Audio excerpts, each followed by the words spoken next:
E aí, meus queridos, o sexto, a gente vai fazer uma revisão da sexta unidade na página 331. Se você analisar aí lá no final, a gente tem a unidade 6, que foi justamente a forma decimal dos números racionais, ou seja, a forma decimal das frações, tá certo?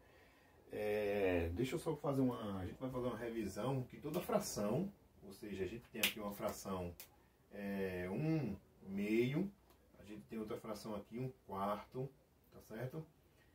Toda fração ela vem de um número decimal. A gente pode transformar, na verdade, para um número decimal. Acho que na unidade 5, deixa eu dar uma olhada aqui, que a gente vai falar mais sobre fração. O que é? Na verdade, a gente está fazendo, voltando, na verdade, as unidades aí.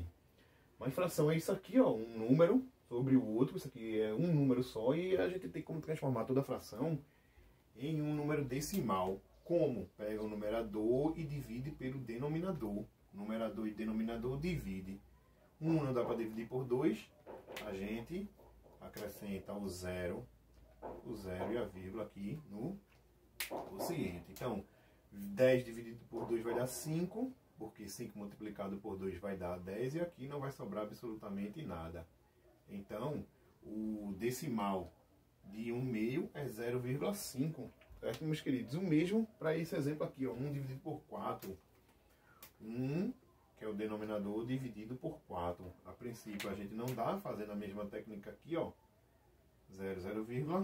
E aí, na tabuada do 4, o número que se aproxima, que eu vou multiplicar esse 4, que vai se aproximar desse 10, vai ser o 2, tá certo? Porque aqui vai dar, na multiplicação, vai dar 8, e aqui vai sobrar 2.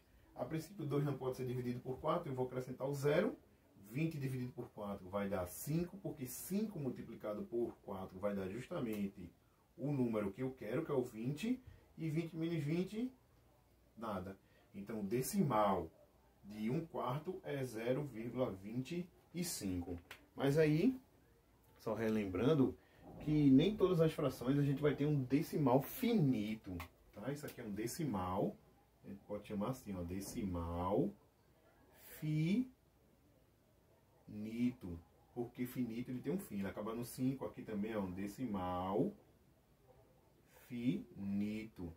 Existem alguns decimais que são infinitos, deixa eu ver aqui, decimais que são infinitos.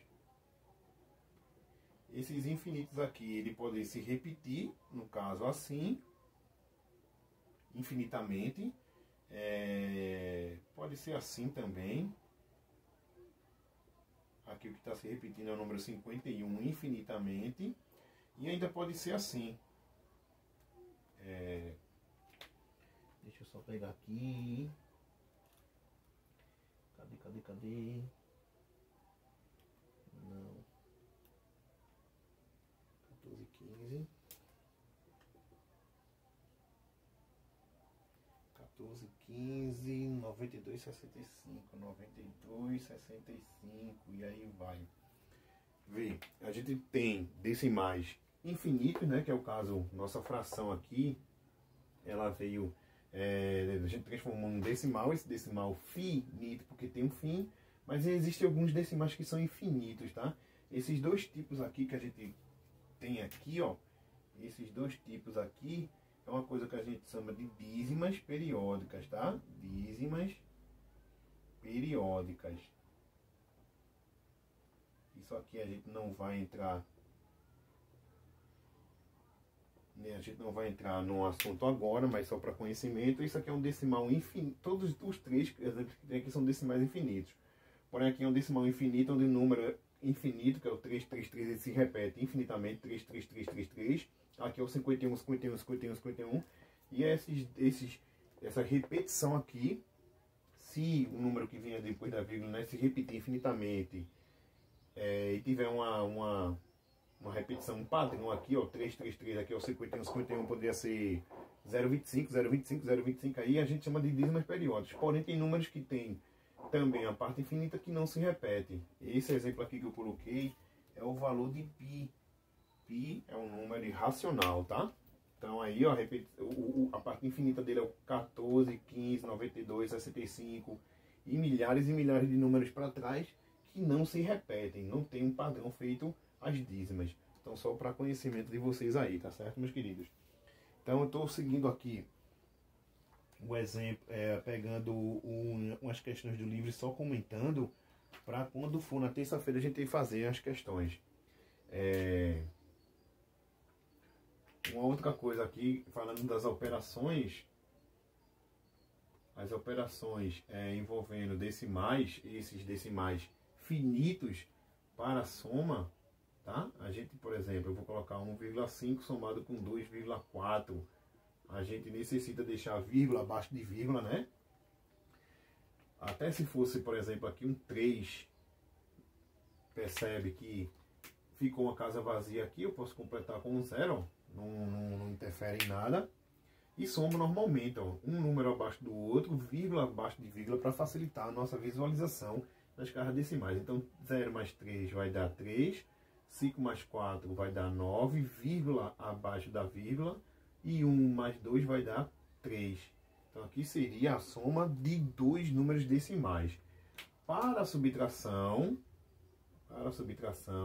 segue a mesma ideia. Vamos supor que eu tenho 1,5 e eu vou tirar 1,4. Então, vírgula abaixo de vírgula.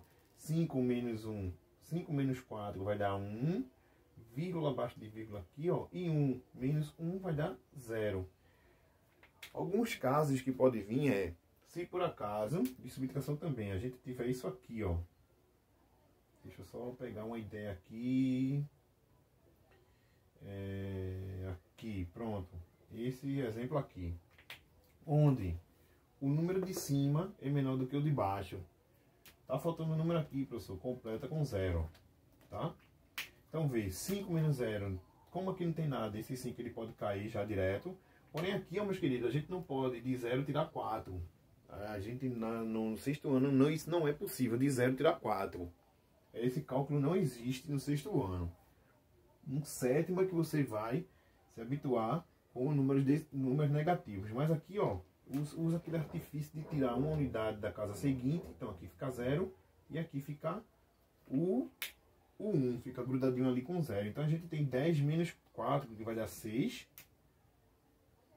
Olha, vírgula abaixo de vírgula, e 0 menos 0 vai dar 0. Certo? Não esqueçam desse artifício, dessa coisinha para ser feita quando o número de cima for menor do que o de baixo, tá certo? Para multiplicação,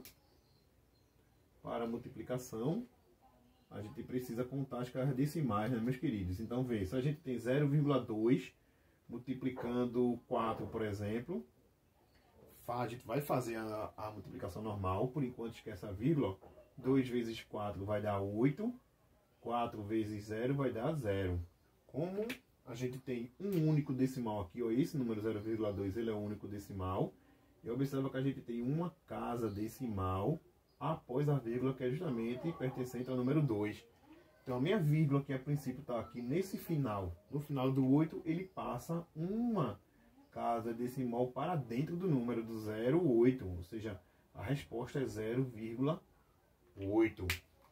Se por acaso a gente tivesse 1,23 multiplicando 2,1, faz a multiplicação normalmente, ó. 1 vezes 3 vai dar 3, 1 vezes 2 vai dar 2, 1 multiplicado por 1 vai dar 1. Agora esse 2 aqui, ó, 2 vezes 3 vai dar 6, isso aqui, ó, a casa daqui tem que ficar vazia, não esquece, 2 vezes 3 vai dar 6, 2 vezes 2 vai dar 4, e 2 vezes 1 vai dar 2.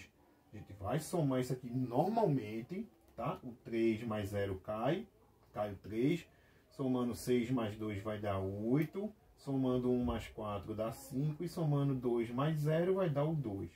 Então a gente agora precisa contar casas decimais de todos os números, já que os dois são decimais aqui, ó. Então aqui a gente tem o número 2 após a vírgula, e aqui a gente tem o número 3. Aqui a gente tem duas casas decimais, e aqui a gente só tem 1. Ao todo aqui, meus queridos, a gente tem 3 decimais aqui, ó, 3 casinhas decimais, ou seja, a minha vírgula que está a princípio depois do 3, a gente passa 3 casas decimais para dentro do número. Então aqui, ó, a resposta é 2,583, tá? A gente viu também a nomenclatura de como se fala esses números. Isso aí eu posso revisar na próxima aula. E também a divisão. Mas eu acho que eu não vou colocar exercício para vocês que vai envolver divisão de decimais agora. Se por acaso tiver uma questão, eu ainda vou analisar as 15 questões. São 15 envolvendo decimais. Eu acho que vai recair sobre essas 3 operações aqui. Se por acaso alguma tiver divisão, aí eu vou marcar essa questão e a gente faz na terça. Mas eu acho que divisão não tem. Beleza? Então vê. O que a gente fez foi pegar uma fração, transformar para um decimal. A gente viu alguns exemplos de decimais infinitos. No sexto ano a gente não tem contato ainda com esses números, tá? Com esses tipos de números. Mas só para você para ter um pouco mais de conhecimento, a gente tem decimais infinitos, tá? Os decimais infinitos que tem um padrão a seguir aqui, ó, eles são chamados de dízimas. Os decimais infinitos que não seguem um padrão depois da vírgula são chamados de números irracionais. E aí a gente viu 3 operações, só relembrando, que é só revisão. 3 operações com decimais. Lá na terça-feira a gente faz umas questões e revisa outras, tá? Vai ser assim. A gente revisa, acrescenta conteúdo aí, umas coisinhas que talvez meus queridos tenham esquecido. A gente revisa e faz umas questões ao mesmo tempo. E deixa umas 5 ou 6 questões para ser feita durante a semana. Beleza, meus queridos? E aí, qualquer coisa, eu espero vocês aí do sexto ano lá na terça-feira. Beleza? Até lá.